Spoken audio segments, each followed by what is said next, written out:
नमस्कार दोस्तों, हेल्थ जागरण ने पूरी तरह से ओपीडी खुल जाने को लेकर श्यामा प्रसाद मुखर्जी सिविल अस्पताल के सीएमएस डॉक्टर एसके नंदा से महत्वपूर्ण जानकारी ली है। कोरोना काल में डॉक्टरों के कार्य और अब ओपीडी में उमड़ रही भारी भीड़ को लेकर भी डॉक्टर साहब ने जवाब दिए। उन्होंने बताया कि लॉकडाउन में पेशेंट डर रहे थे, लेकिन अब कोविड का टीका आ जाने के बाद लोगों के मन से भय निकल रहा है। तो आइए बात करते हैं सिविल अस्पताल के सीएमएस डॉक्टर एसके नंदा से। हेल्थ जागरण में आपका बहुत बहुत स्वागत है। धन्यवाद। मैं doctor Nanda civil hospital Lucknow में सीएमएस हूँ।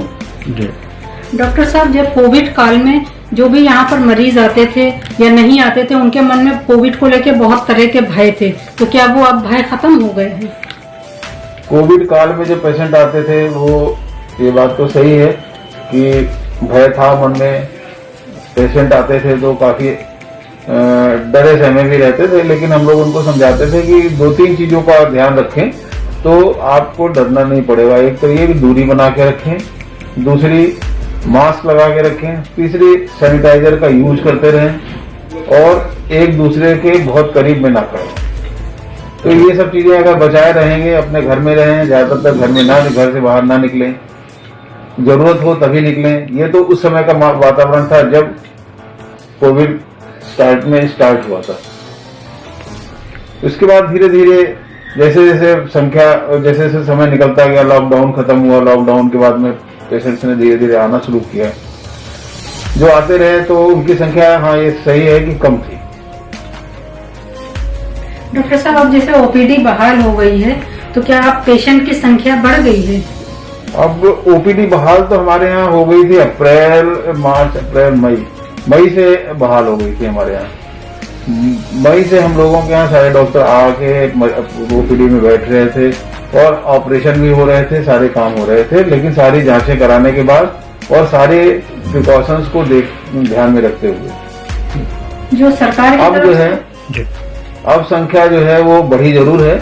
अब लोगों के मन में भय हमारे ख्याल से और कम हुआ है, क्योंकि वैक्सीनेशन स्टार्ट हो गया है और लोगों ने ये ऑब्जर्व भी किया, खुद भी ऑब्जर्व किया है कि अब डरने की उतनी जरूरत नहीं है, सिवाय अगर हम थोड़ा सा एहतियात का पालन करते रहेंगे, कुछ एहतियात बरतते रहेंगे, जैसे कि मास्क लगाए रहें, जो लोगों से दूरी बनाए रखें, आपस में बहुत ज्यादा उठना बैठना नहीं करें, नजदीक ना बैठें।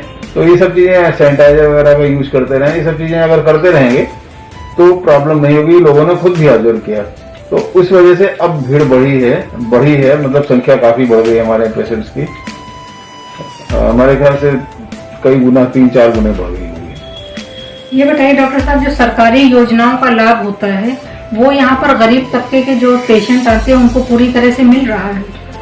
देखिए, हमारा हॉस्पिटल तो सरकारी गवर्नमेंट हॉस्पिटल है। यहाँ पे दवाइयाँ भी फ्री हैं, ऑपरेशन और जांचें सब जो है गरीबों के लिए तो बिल्कुल ही निःशुल्क है। कुछ जांच वाली जो इन्वेस्टिगेशन करवाते हैं या कुछ ऑपरेशन प्रोसीजर्स होते हैं, उनमें बहुत मिनिमल चार्जेस लगते हैं। जैसे 400 रुपए मेजर ऑपरेशन का लगता है, 267 मीडियम ऑपरेशन का लगता है, बहुत माइनर ऑपरेशन है 68 रुपए लगता है। इसी तरीके से और भी जांचें हैं, किसी का SCV की जांच है या इस तरीके की कुछ जांचें हैं जिनमें थोड़े बहुत चार्जेस नॉमिनल से लगते हैं। अदरवाइज तो यहाँ पे दवाइयाँ भी सब उपलब्ध रहती हैं और मिलती हैं मरीजों को। गरीबों का विशेष ध्यान रखा जाता है। अगर उनके पास अंत्योदय का कार्ड है या गरीबी रेखा से नीचे वाला है तो उनके लिए तो सब चीज फ्री ही लिखी जाती है, दिया जाता है, उपलब्ध कराया जाता है। डॉक्टर साहब, हेल्थ जागरण से बात करने के लिए आपका बहुत बहुत स्वागत। धन्यवाद। हेल्थ से जुड़ी ऐसी रोचक खबरों को पाने के लिए हमारे YouTube चैनल हेल्थ जागरण को ज्यादा लाइक करें, शेयर करें, सब्सक्राइब करें। धन्यवाद।